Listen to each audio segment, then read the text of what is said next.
been up to? Okay, the long list.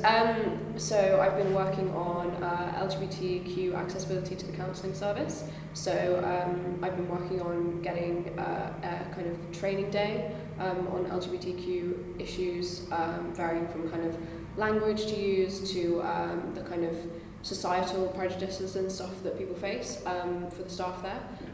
So that's kind of pretty much coming to fruition and hopefully should happen sometime this semester. I'm also working on drug and alcohol awareness. So this wasn't in my manifesto, but it was a policy that was passed in Senate at the end of last year.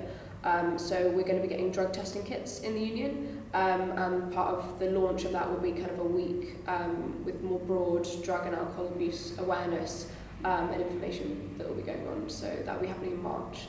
So yeah, that's something we're organising.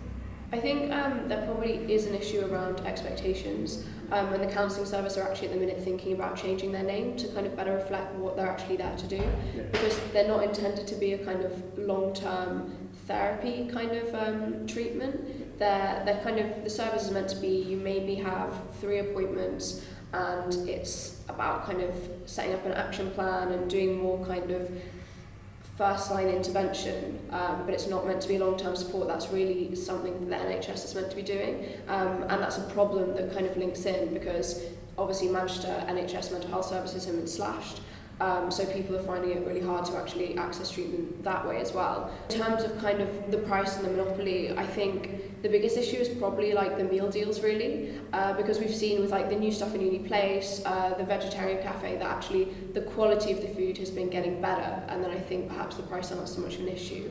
I think the problem is when you have to pay in excess of £4 for a kind of crap sandwich and a drink and crisps. So again, that's something which I'm hoping to be tackling this semester. So in terms of what I thought needed changing at the time was it essentially doesn't cater very well to kind of ongoing illnesses, and that includes mental health. It's a lot of the problem was in the way it was applied rather than the policy itself.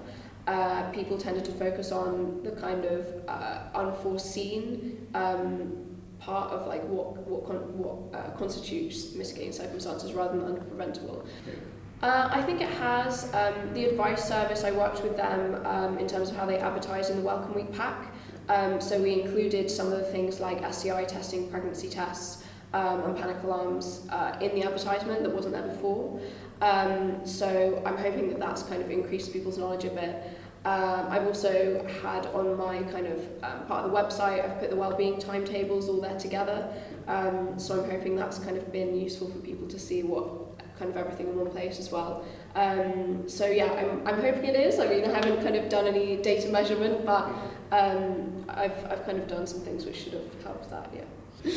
My biggest achievement, I think if the mitigating circumstances changes get approved, that will have been a really, really big win. So yeah, it's kind of pending, but if it happens, that will have been my biggest achievement, I think. I don't think I've had regrets yet. I mean, there's always a lot of challenges, I think, in kind of, it takes time to understand how the university works and therefore how you can kind of implement the changes you want to implement. I guess the biggest challenge is the university is quite slow, so achieving kind of big changes within 1 year is difficult. People should stand to be Wellbeing Officer because wellbeing really makes an impact on, I think, pretty much everyone at university. You know, everyone gets stressed during exams, everyone needs to kind of be in a good place mentally to achieve well academically. So I think it's kind of a really key thing, which key area which kind of goes throughout all of academic life really. So yeah, that's why. Great, thank you very much. Thank you.